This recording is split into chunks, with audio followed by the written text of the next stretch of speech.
Assalamualaikum warahmatullahi wabarakatuh. Pada praktikum kali ini kita akan belajar tentang konsep perulangan. Setelah kita belajar sebelumnya di pertemuan sebelumnya merupakan percabangan, kita lanjutkan ini dengan konsep perulangan.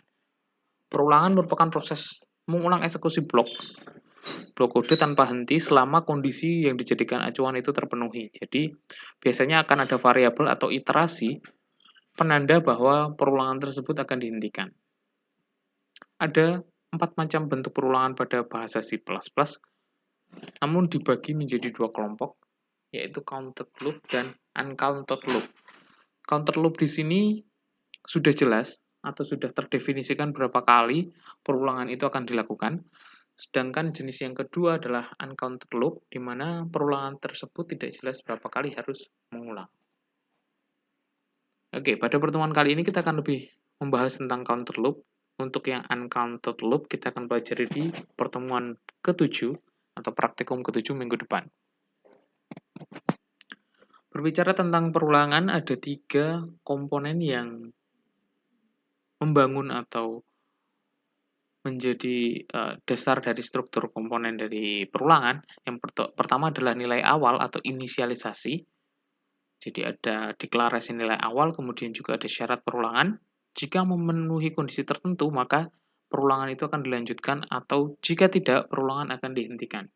Di sini kita bisa gunakan, kalau kita berfokus ke counter loop, berarti kita bisa definisikan berapa kali perulangan itu akan kita lakukan.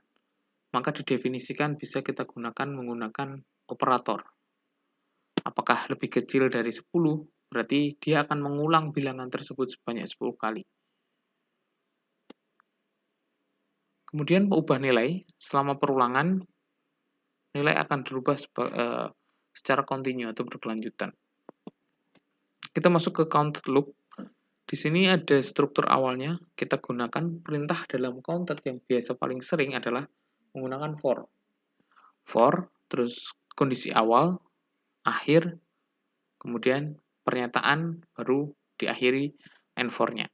Contoh di sini kita gunakan flowchart-nya, sama dengan 0, kemudian ketika i lebih kecil sama dengan 10, jika ya, maka akan dicetak print i. Kemudian i++ di sini berarti dia menaik, i itu dimulai dari 0, kalau i++ menaik berarti bilangan berikutnya 1, 2, 3, dan seterusnya sampai kondisi i itu lebih kecil dari 10. Berarti i 0, 1, 2, 3, sampai 9. Karena kondisinya adalah i lebih kecil daripada 10.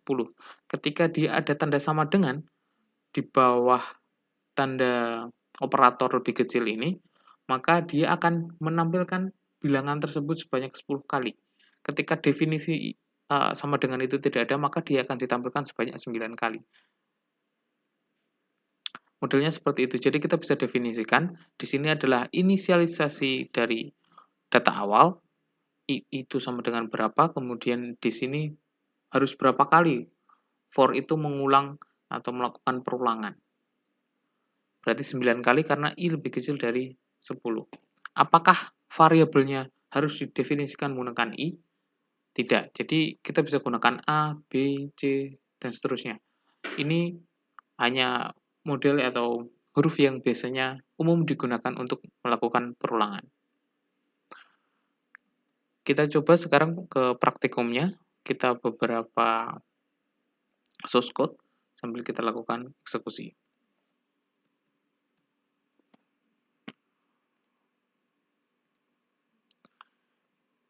Kita coba untuk yang pertama, perulangan tetap menggunakan for, atau kita membahas tentang counted loop.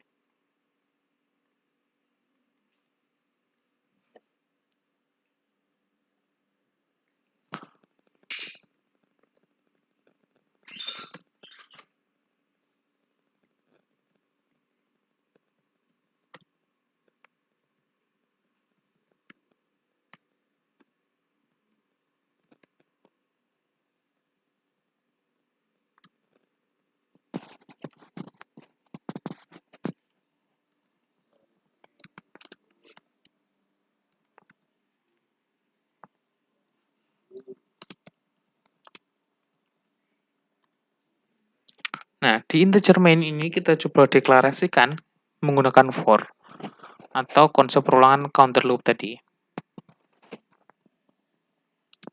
For, kita buka kurungnya, kurung buka, di dalamnya kita deklarasikan tipe data terlebih dahulu, integer, kemudian kita bisa gunakan variabelnya i,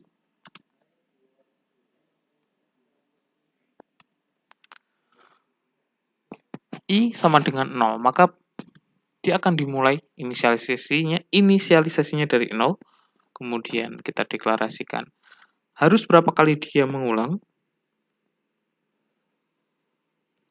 Berarti di sini lebih kecil atau sama dengan 10. Berarti dia akan mengulang program ini dan akan melakukan atau berhenti mengulang ketika sudah sama dengan 10.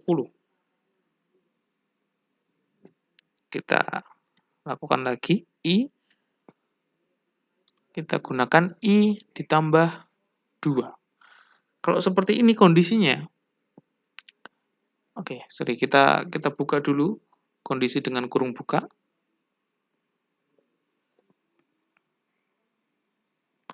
Dengan kurung buka, kemudian kita berikan cout untuk tampilan. Cout, kita panggil variabel i. Baru kita berikan backslash n untuk berikan jarak.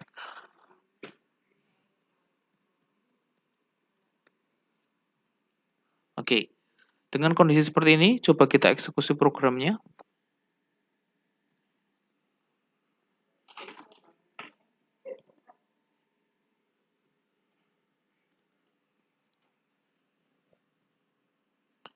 Oke, masih ada yang error di sini.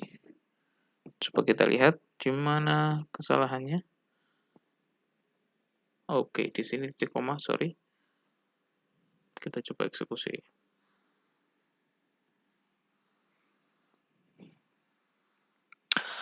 Oke, di sini akan ditampilkan di sini 0, 2, 4, 6, 8. Nilai inisialisasi awal dari variabel i adalah 0.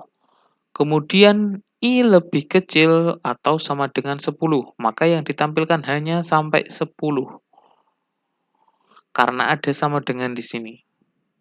Karena ada sama dengan berarti dia 10 masih masuk dalam kondisi.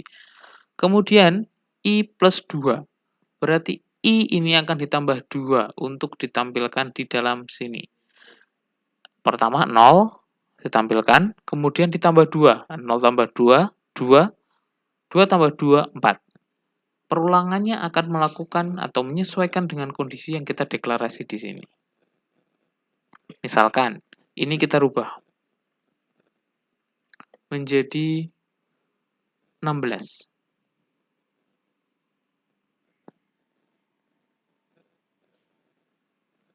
Maka dia akan ditampilkan bilangan itu sampai ke 16. Dengan perulangan 2. 12 tambah 2, 14. 14 tambah 2, 16. Seperti itu kondisinya. Oke. Sekarang kita coba untuk source code yang kedua. Source code yang kedua akan kita buat masih juga menggunakan perulangan for, tapi kita buat 2 for di dalam program.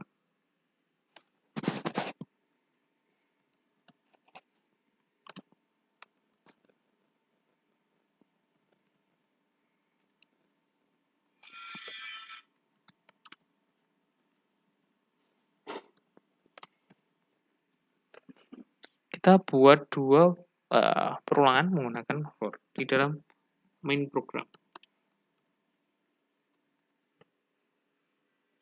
Kita deklarasi terlebih dahulu variabelnya. Kita gunakan variabel i, variabel j. Variabel i dan variabel j. Kemudian kita deklarasi juga di sini n sama dengan 5. Karena kita butuh variabel n juga di dalamnya. Kita buat for yang pertama. Kita buat for yang pertama, for i sama dengan 1, kemudian I lebih kecil atau sama dengan lebih kecil sama dengan N. Kemudian I perulangannya menaik atau I++. Kemudian kita buat for lagi di dalamnya. For, kita gunakan variabel yang kedua yaitu J. J, kita samakan untuk detailnya. J sama dengan 1, J lebih kecil atau sama dengan N. Kemudian J juga kita gunakan perulangan menaik atau J++. Oke, kita deklarasi setelah ini cout. Kita tampilkan untuk tampilan programnya, kita gunakan cout. Kita tampilkan, kita bisa rubah ini dengan tampilan tidak harus angka. Jadi kita bisa tampilkan dalam karakter yang lain. Kita buat dalam bentuk bintang. Oke, kemudian kita berikan lagi untuk spasinya atau N. Backslash N juga bisa. Oke, sudah seperti ini. Coba kita lakukan eksekusi programnya.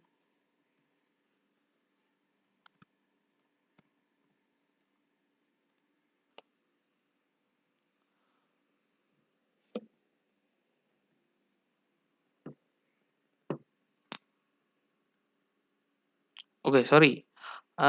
Ini kita ganti. Jadi kelupaan ini J-nya sama dengan I. Oke, kita eksekusi ulang. Nah, tampilannya seperti ini. Jadi dia tidak berfungsi ketika sama dengan 1 juga. Nah, ketika kita lakukan deklarasi for atau kita gunakan dua for dalam for, maka akan ditampilkan seperti ini. 5, kita hitung jumlah bintangnya. Kita hitung jumlah bintangnya. 1, 2, 3, 4, 5. 5. Karena nilai maksimalnya kita deklarasikan 5. Oke. Kemudian dia perulangan menaik. Dari 1, 2, 3, 1, 2, 3, 4, 5. Coba kalau kita rubah di sini. Ini menjadi 8. Maka bintang maksimal yang akan ada di sini sejumlah 8. Jadi di sini logikanya adalah I sama dengan 1, I lebih kecil atau sama dengan N, sampai kalau sama dengan N berarti sampai angka yang kita deklarasikan di N ini terpenuhi, baru perulangan itu akan stop. I++ itu menaik. Dia menaik dari 1 sampai 8. Kemudian J-nya juga kita lakukan yang sama. J-nya itu kita definisikan seperti I. J juga sama, lebih kecil sama dengan N. J juga perulangan menaik. Oke. Jadi seperti itu caranya untuk mendefinisikan perulangan for dalam for. Selanjutnya